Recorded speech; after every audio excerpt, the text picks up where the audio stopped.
La reunió d'ahir va ser una reunió absolutament cordial, una reunió molt positiva i jo crec que sobretot la lectura que se va fer és que el Botànic és un model polític, és un exemple per a la resta d'Espanya. De fet, se posa com a exemple quan en l'inici del curs escolar se va posar com a exemple la Comunitat Valenciana.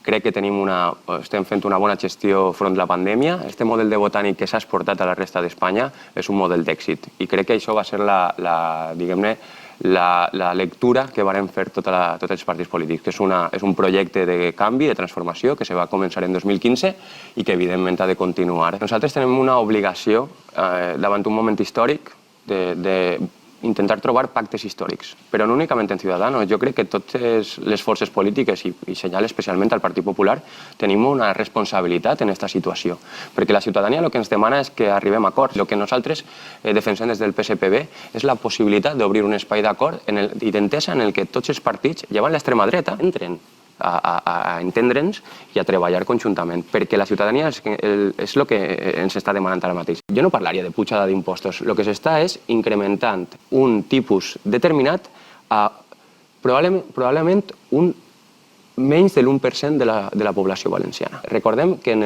l'any 2017 el Botànic va fer una reforma fiscal que va fer que 1,5 milions de valencians i valencianes pagaren menys impostos, aquells que menys recursos tenen, per a sostindre precisament l'estat del benestar. I l'FMI, el Fons Monetari Internacional, està demanant als països que el que han d'incrementar és la pressió impositiva respecte a aquells privilegiats que, ja t'he dit, és menys de l'1% en el cas dels valencians i valencianes.